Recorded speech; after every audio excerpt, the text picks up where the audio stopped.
ছেলেরা সব সহ্য করতে পারে, শুধু প্রিয় মানুষের দেওয়া কষ্ট সহ্য করতে পারে না। আমাদের সম্পর্কটা ছিল 5 বছরের, অনেকটা সময় একসাথে পার করছি আমরা, অনেক ঝড় তুফান গেছে আমাদের মধ্যে, অনেকবার এতটা কষ্টও সহ্য করতে হয়েছে আমাদের দুজনকে যেটা বলে বোঝাতে পারবো না। ওদের ফ্যামিলি থেকে আমাদের ফ্যামিলি আর্থিকভাবে একটু দুর্বল, আর সেটার জন্য প্রতিনিয়ত ওকে অনেক অত্যাচার সহ্য করতে হয়েছে, কিন্তু ও সবকিছু সহ্য করে আমার পাশে ছিল। কখনো একটা বারের জন্য বলে নাই যে আমি আর পারতেছি না। ও বলতো ঠিক হয়ে যাবে, সবকিছু অনেক সুন্দর হবে একটা সময়, দেখো আমরা একসাথে থাকবো সারা জীবন, আমি তোমার জন্য সবকিছু করতে পারি, তুমি আমার সবকিছু। আমার বাসা থেকে একটা সময় হাত খরচের টাকাটা অব্দি দেওয়া বন্ধ করে দেয়, কারণ ওর ফ্যামিলি অনেক ছোট করে কথা বলতো আমার বাবা মাকে, তাই আমার বাবা মাও চাইতো না আমাদের সম্পর্কটা থাকুক। মা সবসময় বলতো ওদের কাছে তুই কখনো সম্মান পাবি না, আর ওই মেয়েকে তোর সাথে কখনো বিয়েও দেবে না। মা বলতো বাবা আজ আমাদের অবস্থা যদি একটু ভালো হতো তাহলে এই সমস্যাটা হতো না, কিন্তু বাবা আমাদের আর কি বা করার আছে বল। আমি সবই বুঝতাম, তবু কেন জানি ভালোবাসার মানুষটাকে ছেড়ে দিব, তাকে ছাড়া থাকবো এটা মেনে নিতে পারতাম না। ভাবতাম হয়তো ঠিক হয়ে যাবে সবকিছু, ওর ফ্যামিলি আমাদের ভালোবাসাটা বুঝবে। ওর এইচএসসি পরীক্ষার আগে শুরু হলো ওর বাসায় সমস্যা, বারবার বিয়ের জন্য প্রেশার দিচ্ছিল ওকে, আরো অনেক বোঝানোর চেষ্টা করতেছিল,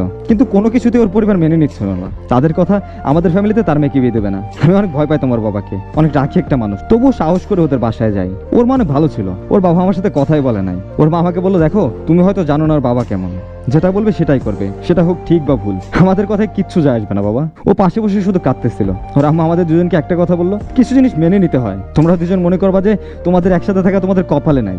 আমি আন্টিকে বুঝাইছিলাম অনেক, কিন্তু ওর বাবার সামনে বলার মতো সাহস কারো ছিল না। তারপর ওর বিয়ে ঠিক হয়, ওর আম্মুও বুঝাইছিল ওর আব্বুকে, কিন্তু লাভ হয় নাই কোনো। জীবনের এই দিনগুলোই ছিল সব থেকে বেশি কষ্টের, না পারতেছিলাম সহ্য করতে, না পারতেছিলাম কিছু করতে। ও বিয়ের 6 দিন আগে আমার সাথে দেখা করে, ও বললো কালো পাঞ্জাবিটা পরে এসো, তোমাকে অনেক সুন্দর লাগবে। ও আমার সাথে ছিল 1 ঘন্টার মতো, আর এই 1টা ঘন্টা শুধু আমার দিকে তাকিয়েছিল আর কাঁদতেছিল।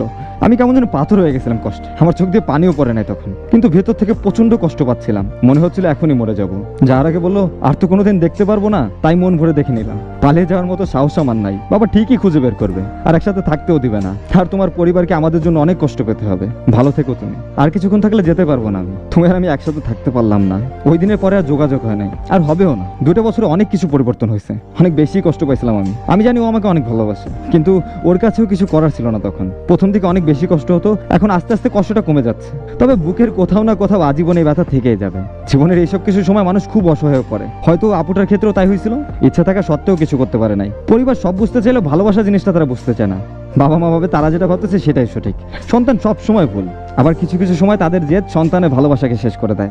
ভালোবাসা মানুষটাকে হারালে কতটা কষ্ট লাগে এটা পরিবার কখনো বুঝবে না। প্রিয় মানুষ হারানোর কষ্ট সহ্য করা যায় না, আমিও পাইছি জীবনে এই কষ্ট, তবুও বলবো একটা সময় সবকিছু ঠিক হয়ে যাবে, কষ্টটা কমে যাবে, ব্যথা কমে যাবে, তবে দাগটা সারা জীবনই থেকে যায়।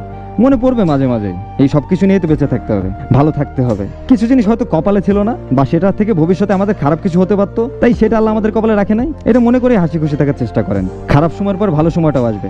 অপেক্ষা করেন, ভরসা রাখেন আল্লাহর উপরে। ভালো থাকবেন সবাই, আল্লাহ হাফেজ।